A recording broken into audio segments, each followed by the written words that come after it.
২৬-এর লোকসভা নির্বাচন শেষ, ফলাফল বেরিয়ে গিয়েছে, কিন্তু ২৪ থেকেই এবার ২৬-এ নজর রাখছে রাজ্যের শাসক দল তৃণমূল কংগ্রেস।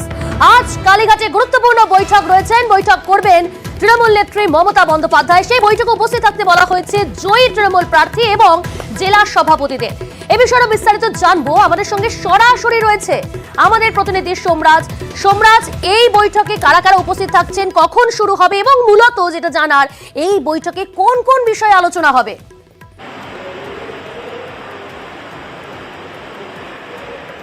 দেখো, মূলত আজকে যে বিকেল 4টে থেকে মমতা বন্দ্যোপাধ্যায় কালীঘাটে বৈঠক করবেন, সেই বৈঠকে প্রথমত যারা নবনির্বাচিত সাংসদ বা যারা নতুন সাংসদ হিসেবে নির্বাচিত হয়েছেন তাদেরকে আজ মমতা বন্দ্যোপাধ্যায় শুভেচ্ছা জানাবেন।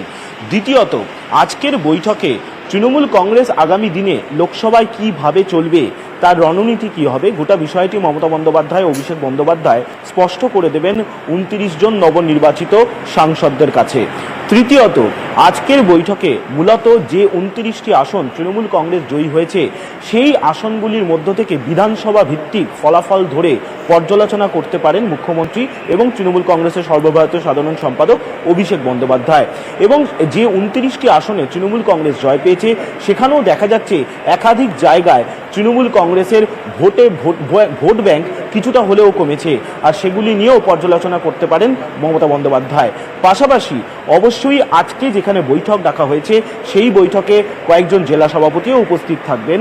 তাদের উপস্থিতিতেই ব্লক ভিত্তিক যে রিপোর্ট তৃণমূল কংগ্রেসের তরফে ইতিমধ্যেই চাওয়া হয়েছে, সেই ব্লক ভিত্তিক একাধিক জায়গার রিপোর্টও তৃণমূল কংগ্রেসের শীর্ষ নেতৃত্বের কাছে এসে পৌঁছেছে। তা ধরেও জেলা সভাপতিদের কাছ থেকে জানতে চাইবেন মমতা বন্দ্যোপাধ্যায় ও অভিষেক বন্দ্যোপাধ্যায়। ফলত রাজনৈতিকভাবে মনে করা হচ্ছে আজকের এই বৈঠক নিঃসন্দেহে যথেষ্ট গুরুত্বপূর্ণ হতে চলেছে এবং সেক্ষেত্রে 2026-এর বিধানসভা নির্বাচনে কিভাবে তৃণমূল কংগ্রেস এগোবে তার একটা ব্লুপ্রিন্টও আজকে তৈরি করে দেওয়া হতে পারে সাংসদদের উপস্থিতিতে জেলা সভাপতিদের কাছে বলেই মনে করছে রাজনৈতিক মহল। বেশ, ধন্যবাদ সোমরাজ।